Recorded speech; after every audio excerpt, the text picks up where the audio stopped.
This video is made possible by CuriosityStream and Nebula. Watch another brand new full-length companion video to this one in my ongoing Modern Conflicts series that explains the entire course of Russia's military interventions abroad in Syria, along with 13 other episodes with nearly 5 hours of combined content covering major recent international conflicts like the Russian war against Ukraine, the Russian invasion of Georgia, and the Chechen wars of the 1990s, all of which you can access by signing up for the CuriosityStream Nebula bundle deal for less than $15 a year at curiositystream.com/real-life-lore.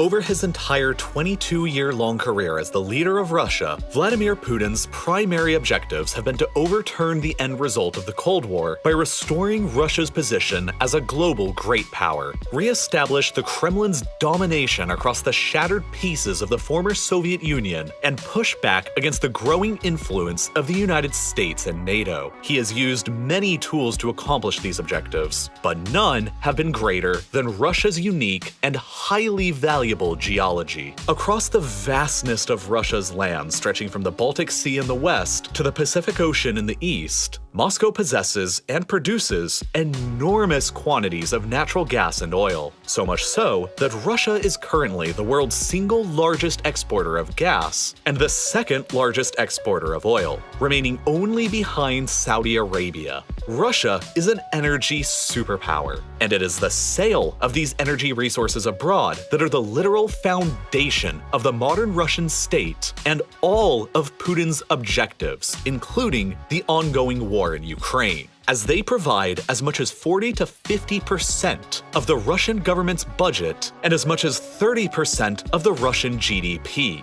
This is precisely why the late US Senator John McCain once derided Russia as being nothing more than a gas station masquerading as a country, and the gas station sells most of their stuff to Europe. Half of Russia's oil exports and nearly 3/4 of their natural gas exports all flow westwards towards Europe. This ultimately means that Russia supplies roughly 35% of the European Union's natural gas and 25% of their oil, when considering that oil accounts for 36% of Europe's total consumption of energy, and natural gas a further 25%. That roughly means that Europe relies on Russian oil and gas for nearly 1/5 of their entire energy needs, while Russia relies on European cash for nearly 1/3 of their entire government budget. And this is simultaneously Russia's greatest strength and Russia's greatest weakness. Every single aggressive action that Putin's Russia has taken recently, from the current invasion of Ukraine to the annexation of Crimea more than 8 years ago, to the invasion of Georgia 14 years ago, to the conquest of Chechnya more than 20 years ago, is defined by the ever-evolving geopolitical calculus of this strength and weakness. And more than anything else, the geology of Russia and the former Soviet Union is the most imperative thing to understand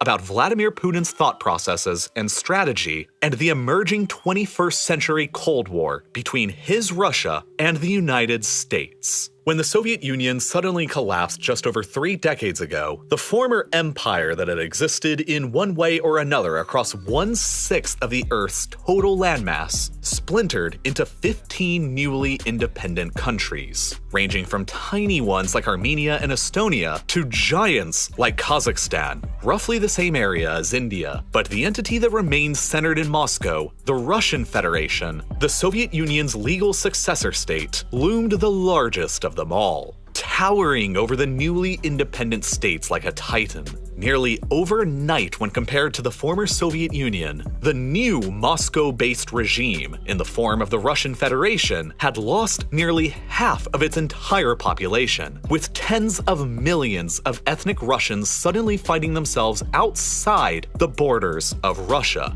The area directly ruled from Moscow shrunk in size by 1/4, taking 40% of the Soviet-era GDP and industrial capacity along with it. The massive Soviet nuclear weapons arsenal suddenly became divided, with around 1,900 warheads stuck in Ukraine, unable to be utilized by them because the launch codes remained in the hands of the Kremlin back in Moscow. In theory, this temporarily made Ukraine the world's 3rd largest nuclear power. but they voluntarily gave them all up to Russia in exchange for assurances from them, the United States, and United Kingdom that the existing borders of Ukraine, as they were at the time, would be respected. All of this was pretty bad from the perspective of Moscow, but perhaps the worst thing to come from the dissolution of the Soviet Union for them wasn't necessarily the fracturing of the empire's land, population, or nuclear arsenal, but the fracturing of its geological resources. Specifically, the fracturing of the Soviet Union's once enormous oil and gas industry, which had been the largest in the world. Prior to the collapse, Moscow controlled some of the largest oil and gas reserves found anywhere on the planet. Across the Caucasus, Caspian Sea, Central Asia, the Volga-Urals, West Siberia, and Far East regions of their huge empire. Shipping these resources out by ship to customers around the world was potentially problematic, though, because of one of Russia's other great and tragic historical weaknesses: the lack of easy access to the world's oceans. The Soviet Union only controlled a handful of warm water ports that remained ice-free and easily usable year-round in the Barents, Baltic, Black, and Japan seas, all of which could be easily blockaded by their primary Cold War-era geopolitical rivals in NATO and the United States through the GI-UK Gap, the Strait of Dover, the Danish Straits, the Turkish Straits, and the Japanese archipelago. In the event of a war with the West, the Soviet Navy and maritime trade could be very easily bottled in and contained. And so, Soviet military doctrine always focused on being much more of a land power as a result. And this geographically inspired doctrine flowed into the state's economic planning as well.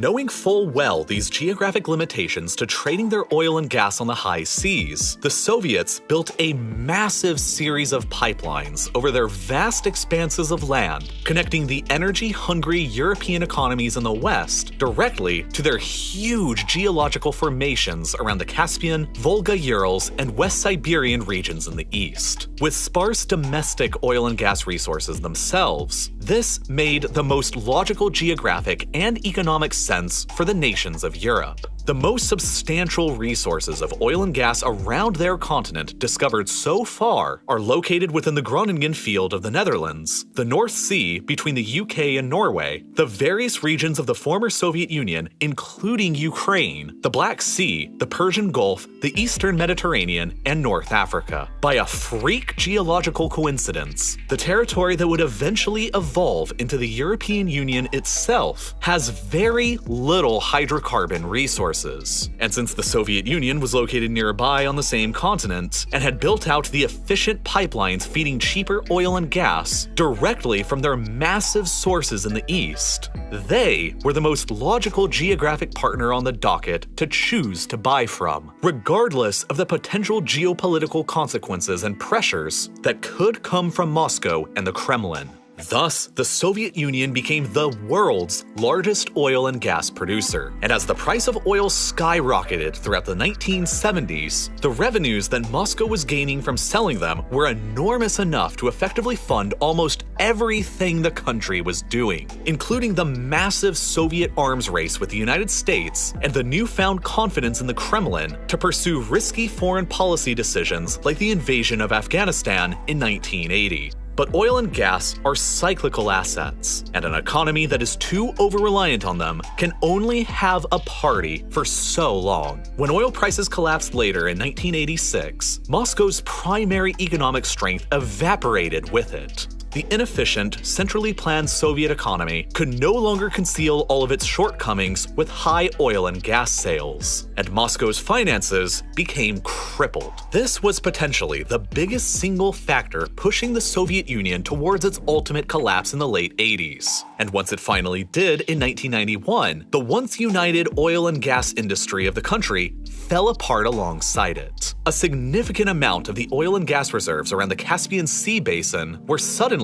in the newly independent nations of Azerbaijan, Kazakhstan, Uzbekistan, and Turkmenistan. The huge, interconnected Soviet-era pipeline infrastructure connecting their massive hydrocarbon fields in Siberia to Europe now had thousands of miles worth of pipes flowing through the newly independent Ukraine. who was now suddenly legally entitled to demand transit fees on oil and gas headed to Europe from Moscow. And with the sudden collapse of communism, the formerly centralized and state-owned oil and gas enterprises remaining within Russia experienced the massive shock of near spontaneous privatization. The oil and gas industry was the most significant source of Soviet power, and now it was divided and in chaos. The new Russia was no longer a superpower, and was no longer even really an energy superpower. And almost immediately, Western energy companies were diving in on the Soviet Union's splintered carcass, attempting to gather up their assets. Long before Ukraine took the center stage of the world's attention in the post-Soviet arena, Moscow's and the West's focus were each firmly centered upon the area around the Caspian Sea.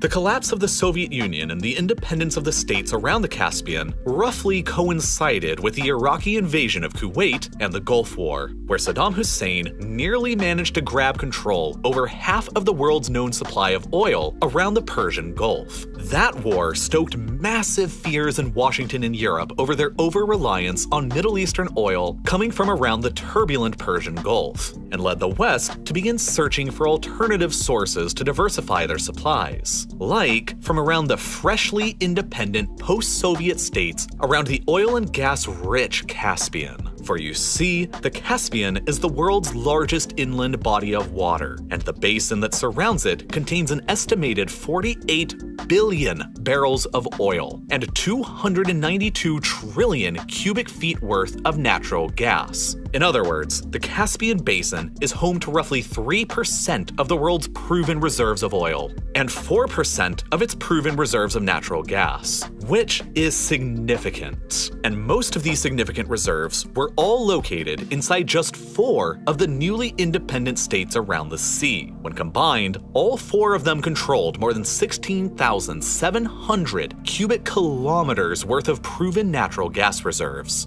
more than Saudi Arabia, and more than 1/3 of the gas reserves remaining throughout the rest of the new Russian Federation. As the Soviet Union's legal successor state, and with the lion's share of the former Soviet Union's oil and gas reserves still remaining in the Urals and Siberia, the Russian Federation naturally inherited the lucrative and almost monopolistic Soviet oil and gas trade with the European market. It was within Moscow's best interests to maintain as high of a market share in Europe as possible by preventing as many outsiders they could from independently entering it, especially the brand new hydrocarbon-rich states of the former Soviet Union that they no longer had outright control over. Luckily for them, the Caspian is located very far inland and very far away from any major bodies of water that connect it to the oceans. And so, exporting the hydrocarbon reserves found around it requires extremely expensive land-based infrastructure like pipelines or rails to move them towards export markets like the West. As a result, all of the region's oil and gas exports to the West had previously relied on the integrated Soviet-era pipeline and rail network that routed through Russia towards the Black Sea and Europe, which continued to give Moscow a high degree of influence and control over the Caspian states' oil and gas-based economies, despite their official independence. And so, with an understandable desire within the new Caspian states for newfound economic independence, through export routes that went around Russia, and with the West's own desire for Caspian hydrocarbon supplies, and Russia's desire to prevent them, a decade of fierce geopolitical competition throughout Central Asia and the Caucasus ensued between them. Kazakhstan ended up enlisting a consortium of oil companies to build out the Caspian pipeline, connecting their major oil fields through southern Russia to the Black Sea port of Novorossiysk, where the oil is then loaded up onto tankers and transported through the Turkish Straits to the global market. But, crucially, Russian oil and gas companies like Transneft, Rosneft, and Lukoil own 44% of the shares in this pipeline, and it terminates at a Russian-controlled port. And it is Kazakhstan's most essential lifeline to getting their critical oil and gas resources to the worldwide market. Moscow therefore still controls significant parts of Kazakhstan's ability to export oil and gas to Europe, and Kazakhstan is even further a member of Russia's own defense and trade unions, like the Collective Security Treaty Organization and the Eurasian Economic Union. Kazakhstan has therefore never really been a threat to Moscow's market in Europe, nor her objectives of controlling or influencing the former Soviet world. And if they ever became a threat in the future, there is the implicit threat that since 25% of the population of Kazakhstan are ethnic Russians or Ukrainians in the north, Moscow already has a ready-to-go pretext for invasion to liberate them.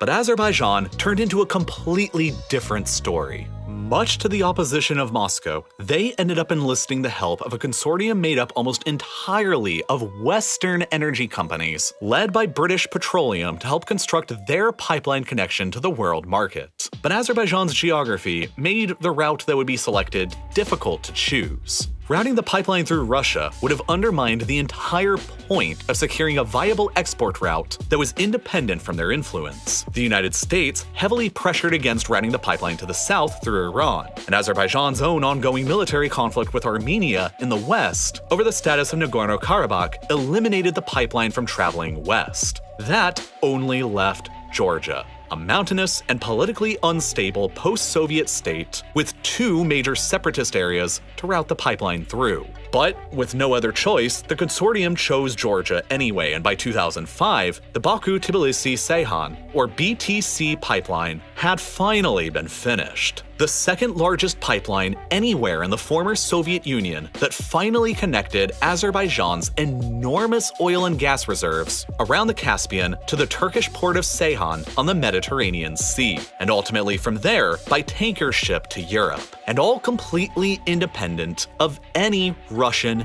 influence. Since the pipeline went through Georgia and reduced Western dependence on Middle Eastern oil, the pipeline would later become a major factor in the American support for Georgia in joining NATO in the early 2000s, which would eventually culminate with an invasion from Russia in 2008 and the occupation of their breakaway territories of Abkhazia and South Ossetia. As a result, Georgia has never been allowed into NATO ever since, and the Georgian government maintains no diplomatic relations with Moscow. $45 billion would later be invested by the West in a series of additional natural gas pipelines dubbed the Southern Gas Corridor across Turkey, Greece, Albania, the Adriatic Sea, and directly into Italy that would further connect Azerbaijani gas directly to customers in Europe, specifically designed to further reduce European reliance on Russian gas. This system finally became operational on the final day of 2020, and now because of it, Azerbaijan expects to be able to supply the EU with about 10.5 billion cubic meters of gas by the end of this year,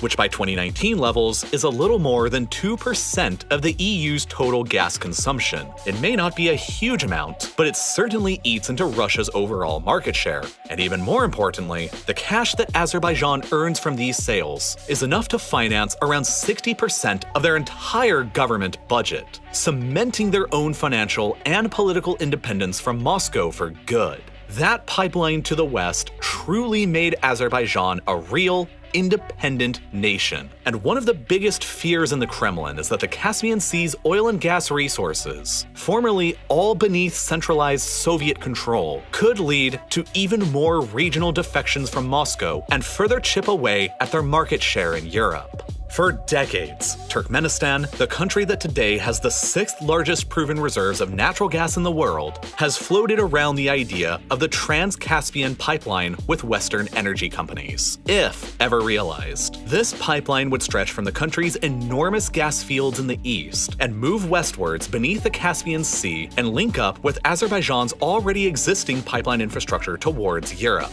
It's projected that, if ever built, it would be capable of transporting some 30 billion more cubic meters of natural gas towards the European Union, or nearly 7% of their entire consumption. Obviously, this would almost certainly cut into Russia's own shares of gas supplies to the continent, and their bottom line to the tune of billions of dollars. And so, they've been continuously opposed to it for decades. Moscow insists that any pipeline beneath the Caspian Sea would be unacceptable for environmental reasons, and they've taken the legal position that any potential pipeline project across or beneath the Caspian must be approved by all 5 of the states that share a coastline there, including themselves, which they'll just never give. And so, the project currently still remains only an idea, and Turkmenistan continues instead to pipe more than half of their gas to the east towards China, a market that isn't yet as lucrative to Moscow and not yet an existential threat. Vladimir Putin came to power as the president of Russia in May of 2000.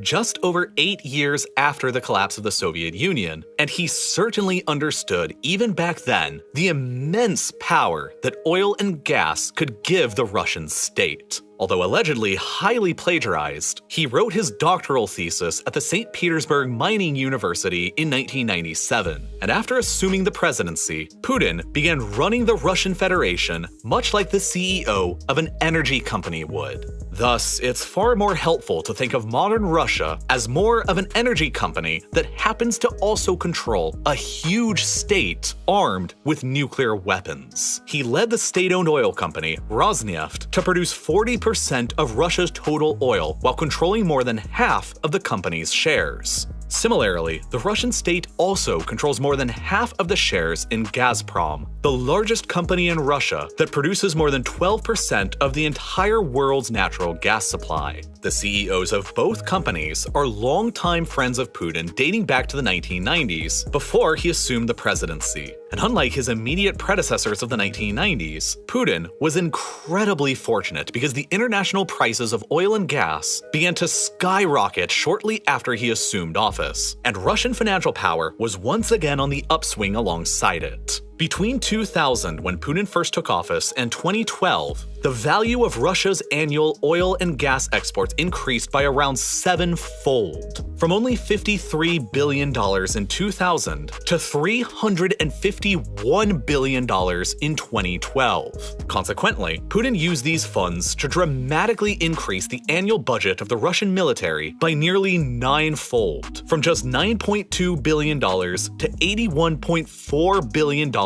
over that same time period, in addition to paying off the Soviet Union's entire outstanding debt and freeing up his ambitions across the rest of the post-Soviet world. Outside of Central Asia, one of the biggest problems for Putin's goals were the old Soviet-era pipeline networks that took Russia's hydrocarbon resources to market in Europe. The Brotherhood network through Ukraine and the Northern Lights network through Belarus. Belarus remained an effective puppet state of the Kremlin, and so the Northern Lights network wasn't very troubling. But Ukraine was very different. As late as 2005, 80% of Russia's oil and gas exports to Europe were still all concentrated through the Brotherhood network across Ukraine, because that network simply had the highest capacity at the time. None of this mattered when Ukraine and Russia were all part of the same country, but now that they weren't, it mattered a ton. And it began mattering even more after 2005, following Ukraine's Orange Revolution and the rise to power of the pro-Western Viktor Yanukovych as president. Russia demanded that Ukraine transfer the ownership over the entire Brotherhood pipeline network to them,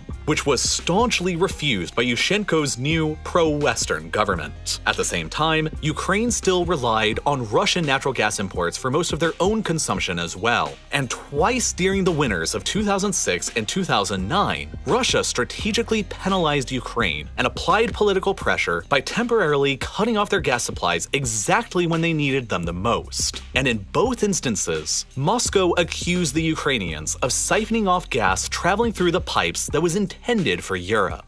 In the eyes of Moscow, Ukraine was becoming an unreliable bridge for their pipelines to Europe, and alternative routes began to be constructed, like Yamal through Belarus and Poland, Turk Stream and Blue Stream beneath the Black Sea directly to Turkey, and most controversially of all, Nord Stream 1 and Nord Stream 2 at the costs of $10 and $11 billion each respectively, beneath the Baltic Sea, feeding directly to Germany, Russia's single largest oil and gas customer, and Germany was only increasing their dependence. In 2011, after a tsunami struck the Fukushima nuclear power plant in Japan and sparked the world's biggest nuclear disaster since Chernobyl, the German government took the decision to gradually phase out all 17 of their own nuclear reactors that, in 2011, produced a quarter of Germany's entire electricity. The final 3 were theoretically scheduled to come offline at the end of 2022, and to make up the difference, Germany began importing even more gas from Russia, increasing the value of Moscow's leverage over them. By 2010, the Ukrainian president was no longer the pro-Western Viktor Yushchenko, but the pro-Russian Viktor Yanukovych. And this was important, because huge discoveries were just being made at the time by various energy companies that suddenly showed Ukraine had proven natural gas reserves of 1.1 trillion cubic meters, and they could potentially be as high as 5.4 trillion cubic meters. Largely focused in rich geological deposits around offshore Crimea, the Sea of Azov, the Western Carpathians, and the Dnieper-Donetsk Rift in the northeast, where more than 80% of those 1.1 trillion cubic meters worth of proven reserves were located. These discoveries in the early 2010s suddenly revealed that Ukraine held the second largest known proven reserves of natural gas in Europe, only behind Norway's 1.53 trillion cubic meters. Through a long series of gas pipelines stretching across the North Sea to Europe, Norway has used those reserves to become the second largest exporter of gas to Europe only after Russia, and provides roughly 19% of the EU's total supply.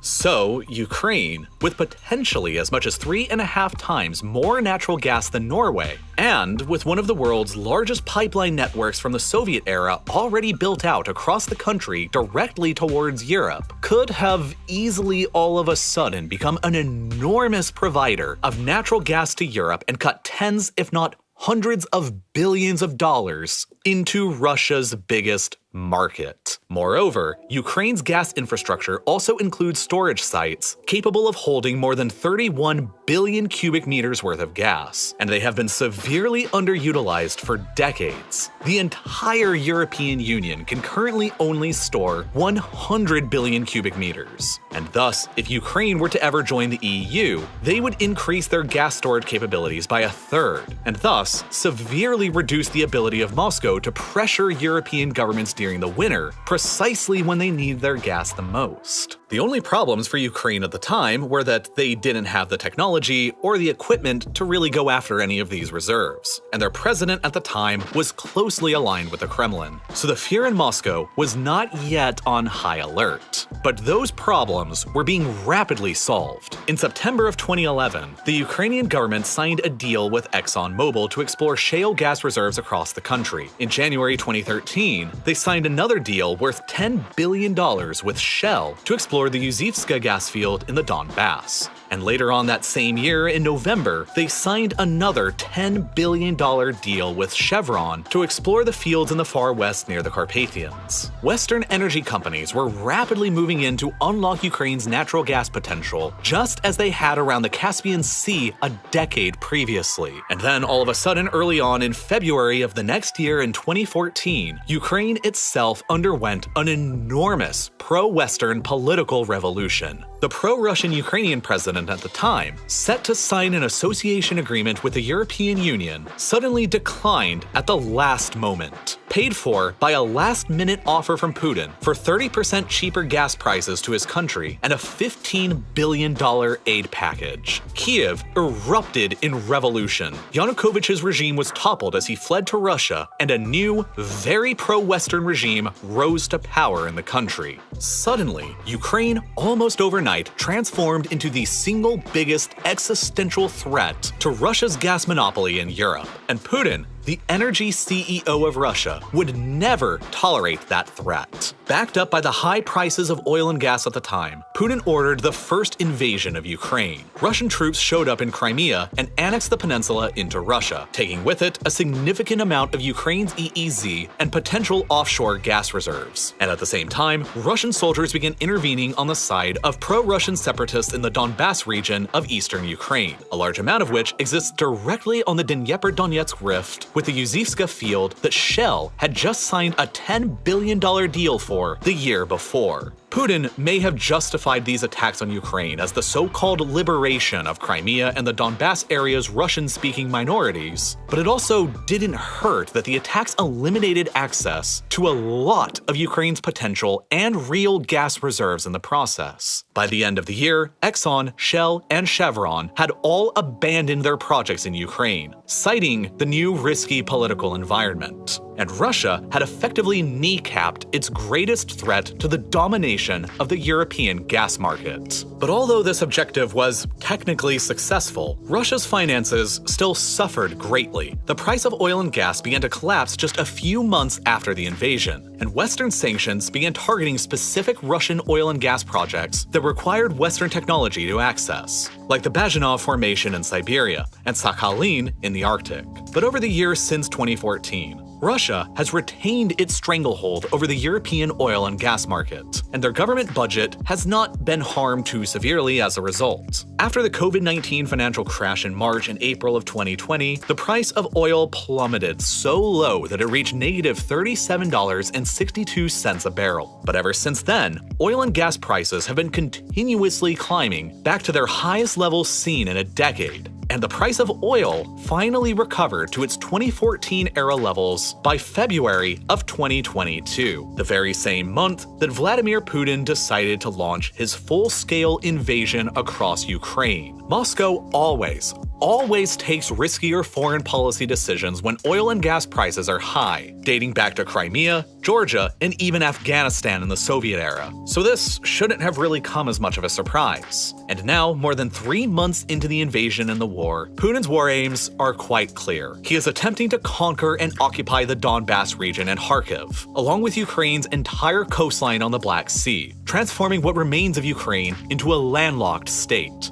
If he is successful, Ukraine will be financially crippled, with the loss of all of her ports and ability to export resources by sea, the loss of nearly all of her proven reserves of natural gas, and the loss of nearly all of her coal, which is also mostly located in the Donbass. This is a war over resources, Russia's desire to maintain their monopoly in Europe at all costs, and Putin's own decades-long obsession to reassert Russia's influence over the former Soviet Union and return Russia to the status of a major world power. Putin has argued that Russians and Ukrainians are the same people, but by invading Ukraine, he has severely miscalculated, and he is almost certain to fail all of these big overarching objectives. Putin may conquer Ukrainian land and cripple Ukraine's ability to ever be an economic threat to his regime, but he's also committed the single greatest act in history of missing the forest for the trees. Because oil and gas, especially Russian oil and gas, does not have very much time left in this world. Even before the invasion, the European Union had targets of becoming a completely carbon-neutral economy by 2050, less than 28 years from now, which already established a 28-year expiration date on Russia's largest source of government revenues. Perhaps Putin considered this before attacking, that he may as well have invaded now when he had the energy strength, rather than later when he wouldn't. But now that he has, Europe is likely to push up their alternative energy resources at a much faster pace, both for the climate and now for energy security. France is building new nuclear reactors. Germany is debating keeping theirs online for longer. The United States is dramatically stepping up liquefied natural gas or LNG exports to the continent. The Baltic states have already ended all of their Russian oil and gas imports. The EU expects to fully ban Russian oil imports by the end of the year. Germany has canceled the Nord Stream 2 pipeline that would have doubled their gas imports from Russia, and they're planning on eventually removing Russia's gas imports entirely within a few years. Russia's power is oil and gas, but oil and gas are going to grow less and less important throughout this century, and their primary market in Europe that provides 1/3 of their entire government budget is quickly drying up. Russia needs Europe more than Europe needs Russia. The Russians may be able to pivot with new pipelines and LNG exports of their own to China, Turkey, India, and the poorer countries of the former Soviet Union, but it's unlikely that they'll be able to make up the difference there with Europe, because they simply aren't as geographically nearby to Russia's huge geologic sources, and so they will simply not be as economically competitive. Russia doesn't have any pipelines connecting to China yet from their massive gas fields in western Siberia, the same ones that are currently supplying Europe. Building out new pipelines to China from those sources will be costly, time-consuming, and ultimately, China will be the one in the better economic position to demand cheaper, discounted gas from a Russia that can't sell anything to Europe. And thus, oil and gas may be Russia's greatest strength, but it's also Russia's greatest liability. And if Moscow proves unable to properly pivot from the disaster of this war, that weakness will almost certainly cripple them for the rest of the 21st century. Everything that Putin's Russia does revolves around the geology of the former Soviet Union. Just take a look at this graph, which charts oil and gas prices since 1946, and consider the major events of modern Russian history. In the 60s and early 70s, the Soviet Union was stagnating. In the early 1970s, the Soviet Union exploded in power and confidence and invaded Afghanistan in 1980. In 1989, the Soviets pulled out from Afghanistan, and in 1991, the country collapsed. Throughout the 90s, Russia was stagnant. In 2008, Russia invaded Georgia. In 2014, Russia invaded Ukraine and annexed Crimea. During the second half of the 2010s and early 20s, Russia launched military interventions abroad in Syria and the Central African Republic. And finally here, Russia invaded Ukraine. The relationship between Russia's geology and geography on one side, and her ability and willingness to wage wars and initiate conflicts on the other are directly related. But unfortunately, if I made videos covering the wars and conflict side of that equation on YouTube, their inherently violent and controversial nature and details would mean that they would become demonetized and age-restricted, and as a result, YouTube's algorithm wouldn't promote them to you, and there's simply no way that you would ever see any of them here. That's why instead, I created yet another full-length companion video to this one in my ongoing Modern Conflict series that's about the same length as this video that covers the entire course and explanation behind Russia's military interventions abroad in the Syrian civil war and uploaded it directly to Nebula, which, as you've probably heard by now, is home to tons of exclusive, ad-free content, like my entire Modern Conflict series, with 13 other full-length videos with nearly 5 hours worth of additional content that you can go and watch right now, including these videos covering the events of Russia's war against Ukraine leading up to the events we've seen in 2022, the Russian invasion of Georgia in 2008, the Russian invasions of Chechnya in the 1990s, and the Soviet invasion of Afghanistan back in the 1980s. Of course, the reason why all of these videos are only available on Nebula is because they just wouldn't ever work on YouTube and would never be viewed here because of the way that this site works. On the other hand, Nebula is a different platform, without an algorithm and without any ads. It's just a platform about great and unique content made by great and independent educational creators, with plenty of other unique, exclusive bonus projects from other creators you probably already know, like Real Engineering's incredible Battle of Britain series, multiple hour-long plus documentaries from Wendover Productions, and Half as Interesting's hilarious game shows. The best way to get access to Nebula and all of this incredible content is definitely through the amazing CuriosityStream and Nebula bundle deal, and with its current sales price, it's less than $15 a year to get full access to both sites. And CuriosityStream has some phenomenal stuff that you'll definitely enjoy as well, like Afghanistan 1979, an hour-long documentary focusing on the entire Soviet invasion of Afghanistan, from beginning to end, with modern interviews from historical figures of the time, like Mikhail Gorbachev and the wife of Iran's final Shah. If you want to see a documentary explaining in depth the historical trend of Russian leadership making poor foreign policy invasion decisions, then this is the documentary for you to go and watch right now. I really can't recommend it enough, and I genuinely don't know about a better deal that exists anywhere in streaming. You get 2 streaming sites, both with content you'll actually watch, and all for less than $15 a year at the current sales price. But what's more, signing up will actually help countless independent educational creators beyond just real-life lore. So please make sure to do so by clicking this button that's here on screen right now, which will take you directly to curiositystream.com/reallifelore to sign up, or by following the link that's down below in the description. And as always, thank you so much for watching.